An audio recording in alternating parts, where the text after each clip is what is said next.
बौद्ध गुफा चित्रों में बुद्ध के जीवन प्रसंग प्रमुखता से दर्शाए गए हैं। जातक कथाएं बौद्ध गुफा चित्रों का एक महत्वपूर्ण हिस्सा है। बौद्ध धर्म से जुड़े प्रतीकात्मक रूप बौद्ध गुफा चित्रों में महत्वपूर्ण भूमिका निभाते हैं। इन चित्रों के माध्यम से बौद्ध धर्म के सिद्धांतों और कहानियों को चित्रित किया गया है। गुफा चित्रों में लाल, पीला, भूरा, काला और हरा जैसे प्राकृतिक रंगों का उपयोग किया गया है। ये रंग खनिज और वनस्पति आधारित हैं, जो चित्रों को एक विशेष प्राकृतिक आभा देते हैं। खनिज और वनस्पति रंगों के उपयोग से चित्र पर्यावरण के अनुकूल बनते हैं। प्राकृतिक रंग गुफा चित्रों को एक अद्वितीय और स्थायी सौंदर्य प्रदान करते हैं। इन रंगों की प्राकृतिकता चित्रों को पर्यावरण के साथ जोड़ती है। बौद्ध गुफाओं के अधिकांश चित्र दीवारों और गुफा की छत पर बनाए गए हैं। इन चित्रों को फ्रेस्को जैसी शैली में तैयार किया गया है, जो उन्हें लंबे समय तक सुरक्षित रखने में मदद करता है।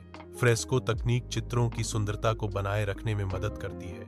गुफा चित्रों की दीर्घायु फ्रेस्को तकनीक के कारण है। फ्रेस्को शैली गुफा चित्रों को संरक्षित करने में महत्वपूर्ण है। गुफा चित्रों में बुद्ध की मूर्तियां, सामान्य लोग, पशु, पक्षी, पेड़ और प्राकृतिक दृश्य शामिल हैं। इन चित्रों में मानव आकृतियों को यथार्थ रूप से दर्शाया गया है। चित्र उस समय के जीवन और संस्कृति को प्रकट करते हैं। गुफा चित्रों में विभिन्न प्रकार के रंग और शैलियां उपयोग की गई हैं।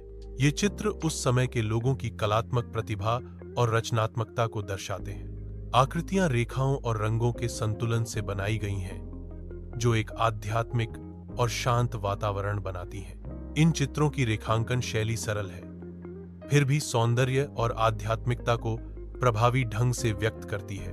रेखाओं का उपयोग आकृतियों को परिभाषित करने और एक लयबद्ध प्रवाह बनाने के लिए किया जाता है। रंगों का उपयोग भावनाओं को जगाने और दृश्य रुचि जोड़ने के लिए किया जाता है।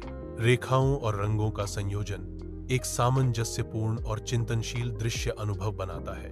इन चित्रों में अजंता गुफा चित्रकला की झलक मिलती है। दोनों बौद्ध कला की परंपरा से प्रभावित है। यह समानता दर्शाती है कि बौद्ध गुफा चित्रकला अजंता की कला से प्रेरित थी। बौद्ध गुफा चित्रकला अजंता की कला से प्रेरित थी। दोनों बौद्ध कला की परंपरा का हिस्सा है। अजंता की कला और बौद्ध गुफा चित्रकला एक ही परंपरा का हिस्सा है।